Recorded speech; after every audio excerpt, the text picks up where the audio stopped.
People have been asking me to do videos of my costumes that are upcoming. I have been taking some commissions, but unfortunately I can't take any more commissions on fur heads or props. I stopped that a while ago because I was actually covered in commissions. But today I'm going to show a video of what I have made for the upcoming May Expo, and what I've started ready for the October one. A friend of mine has asked for a commission of a sword. She didn't want anything majorly fancy. I actually have no idea what the name of the sword is or where it's actually from, but I do know that there was quite a bit of detail on it. She wanted all the cheapest items I could find to use onto it, apart from detailing, which she wanted done in foam. So I have created the sword for her, which is just here. Now the handle is made of cardboard, as you can see. I have a little bit of repairing to do as I accidentally knocked it out of place earlier. As you can see, it's all just connected together with card and glue and foam. The actual handle will be painted gold around the star area here, which will be tidied up. This is being wrapped in blue cord, which will go all the way down here and all the way along this part here. The star bit is gold, the handle here, which goes all the way around, will be gold, all along onto this little bit of detail in here. And then you come on to this part here and down here. This is all gold, apart from the actual sword piece, which is in the front, is just all silver. That's all going to be painted silver.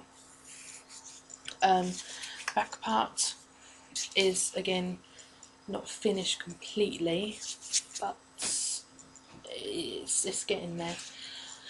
I'm just waiting for another instalment of payment and then I can get the paints ready for this. But it didn't take too long, luckily enough. But I'm really happy with how it turned out personally for myself. It's very tall, very long, as you can tell. Me standing back a little bit further, if I straighten that. It's very sturdy, apart from when I accidentally banged this. It wasn't just like a little snap, it was literally a hard whack. But that was my own fault and it won't happen again, because with the cording that will help strengthen it.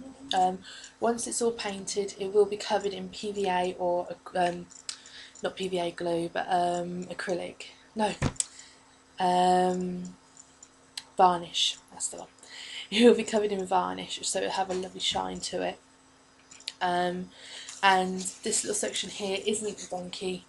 It looks wonky on there, but it isn't. The only thing I do have to do is just trim off a little bit of foam off the top here.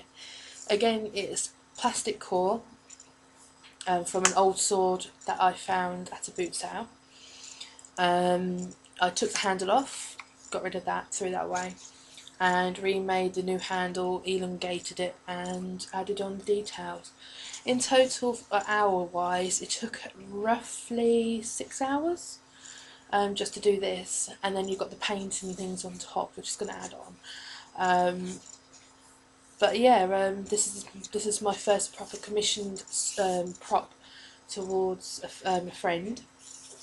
But I will be doing more props as it comes along.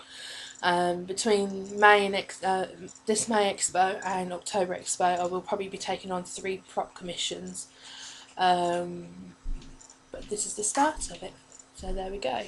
Moving along on to May Expo. I don't know if a lot of people read my blogs or know about me on Facebook. I should be putting my Facebook just in the bottom part here.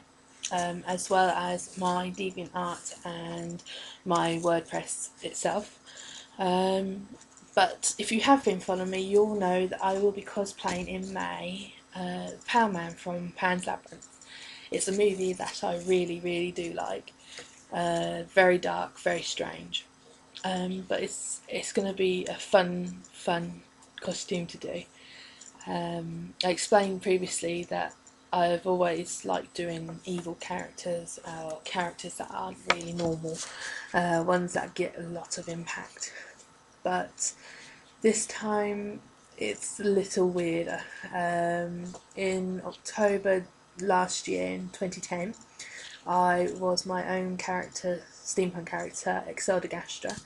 I had a burnt face all around here. I had a gas mask and I was covered in blood, the usual. And while I was in that costume, I had a lot of people screaming at me. I had a lot of people running away from me.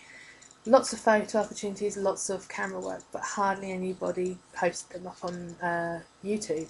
So this year, I decided to go for something that has just as good an impact, and that is Powman. Now, I am a believer of making my own costumes, and I do seem to make them from scratch. But this one took a lot of working out. I'm currently losing weight as a goal of mine, and in a way that's tying really well with the costume, as Powman does have lots of wrinkles, flabs of skin, and things like that. But it's a bit different this time round. I started creating the costume for him about 2 days after Christmas. I got bored as per usual, and I decided to start drawing out plans. It started off with how I would sort out the sectioning. I started off with drawings of the front, just the chest area and like the lower part of the body. Then I had a drawing of the legs. How would I go about that? His legs are extremely thin, and I'm never going to have thin legs like that. I've seen and researched people who have done this costume before, but they have used their own legs, and to be honest, it didn't fit well with me. It didn't look as good as it could have done.